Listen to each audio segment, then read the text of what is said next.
अगर गोधरा कांड ना हुआ होता, राम भक्त जलाए न गए होते, अधिक समय तक मोदी जी मुख्यमंत्री नहीं होते, अधिक समय तक न होते तो आज प्रधानमंत्री नहीं होते।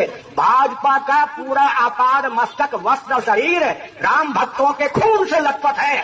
दोस्तों, आपने गोधरा कांड के बारे में बहुत कुछ सुना होगा। ये गोधरा कांड है ना, ये गोधरा कांड मोदी और अमित शाह ने करवाया, अपनी राजनीति को चमकाने के लिए गोधरा करवाया। गुजरात में अगर गोधरा डब्बा जलाया नहीं गया होता और गुजरात में रायट नहीं होते, राज धर्म उस समय निभाया होता, तो बीजेपी को आने का सवाल ही पैदा नहीं होता था। 2002 में ऐसा कौन सा चमत्कार हुआ? तो आप कह रहे हैं कि 2002 के दंगे की वजह से बीजेपी सवाल पैदा नहीं होता।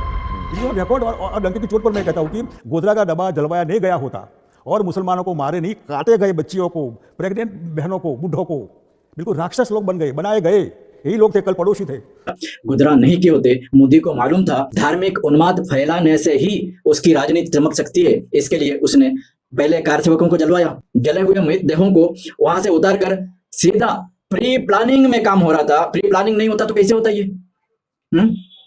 उन्हें उन मृतदेहों को वहां से गोधरा से सीधा अहमदाबाद लाना और उसका मोर्चा निकालना, उपद्रव फैलाने के लिए, ये किसके देखरेख में हो रहा था? ये इन दोनों की देखरेख में हो रहा था ना। इसकी जिंदा मिसाल सुनिए, इन लोगों ने करवाया ये कांड, ये सुनिए।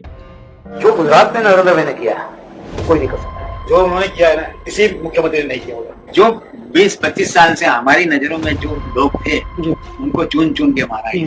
3 दिन का मोहलत दिया था, 3 दिन में जो कुछ करना करो। कुछ भी हो, लेडीज हो, बच्चे हो, कुछ भी हो, काटने से हो, कुछ मारो, काटो, जला दो। एक को प्रेग्नेंट थी, उसको मैं चीर दिया। लोकतांत्रिक व्यवस्था में सरकारों के हाथ में इतना बेलगाम बल होना, ये भी अपराध है, ये होना नहीं चाहिए। आज तक इस बारे में किसी ने बात नहीं किया। मैं बात कर रहा हूँ, मैं चेंज इंडिया मिशन चला रहा हूँ और इस मिशन के जरिए, भारत बदलाव अभियान के जरिए इन चीजों को ठीक करना चाहता हूँ, ताकि ये बेलगाम बल, बेलगाम शक्ति को अपने लिए इस्तेमाल करके खुद को इस तरह यानी सम्राट बनाना ले। इससे हो रहा क्या है? सही इंसान पावर का दुरुपयोग करेगा नहीं, बल अपने हाथ में आएगा तो उसका दुरुपयोग करेगा नहीं। उसके लिए बल होना, उसके हाथ में बल होना ना होना एक बात है, वो तो अपना काम करता रहेगा। गलत इंसान पावर अगर उसके हाथ में मिल गया तो ये गलत इस्तेमाल करता है। इस बात के उदाहरण मोदी और अमित शाह है। हरेन पंड्या की हत्या से लेकर ये लगातार सिलसिलेवार हत्याओं से होते हुए जज लोहिया तक जितने हत्या हुए हैं, उतने हत्याओं के लिए इन्हें किसी ने दोषी ठहरा पाया?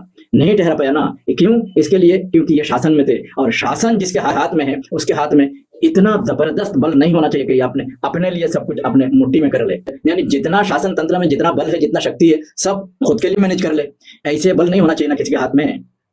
मैं यही कह रहा हूँ, बार बार चिल्ला रहा हूँ कि इस बल को डिस्ट्रीब्यूट करना जरूरी है, वरना इससे भी खतरनाक कोई अगर इस बल को हथिया लिया तो वो क्या क्या कर सकता है, आप खुद सोच लेना।